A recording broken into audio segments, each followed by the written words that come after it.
So in our timeline after the French Revolution, the Swiss Confederation became a neutral state between France and the rest of Europe.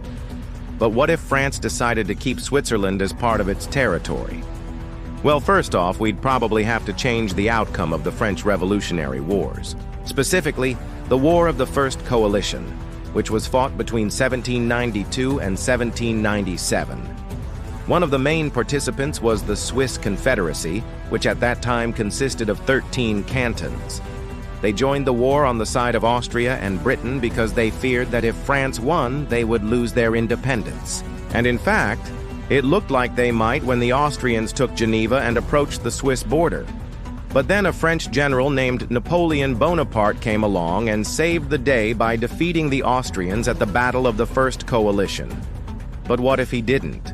What if the Austrians had managed to push the French back, and then the Swiss had declared victory and annexed the region of Geneva to their territory? This would have given the Swiss more bargaining power with the French. And if the fighting had dragged on long enough, maybe they could have kept their independence. Maybe. It's not really clear how this would have played out, but it seems plausible that a longer war could have led to a different outcome. The Swiss keeping their independence would have been a very big deal, because it would have meant that there was a permanent buffer state between France and the rest of Europe.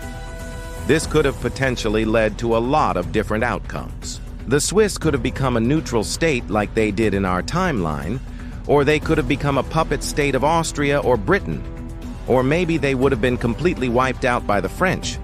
It's hard to say because there are just so many variables here. What's more likely is that the Swiss would have been incorporated into the First French Empire, probably as a client state like Belgium or the Netherlands. But there's also a chance that Napoleon would have just crushed them. Either way, it would have been very bad for the Swiss. But what about World War II? You see, in our timeline, the Swiss were neutral during World War II, but they also played an important role in the Allied victory by providing raw materials and serving as a transit point for refugees. But if they had been a French puppet state, they wouldn't have been able to do that. So France wouldn't have been able to win the war. In fact, things could have gone very differently. Maybe the Swiss resistance would have been strong enough to break Napoleon's hegemony over Europe and lead to an earlier end of the First French Empire. Or maybe they would have just gotten crushed. Again, it's impossible to say for sure. What do you think happened? Let me know in the comments below.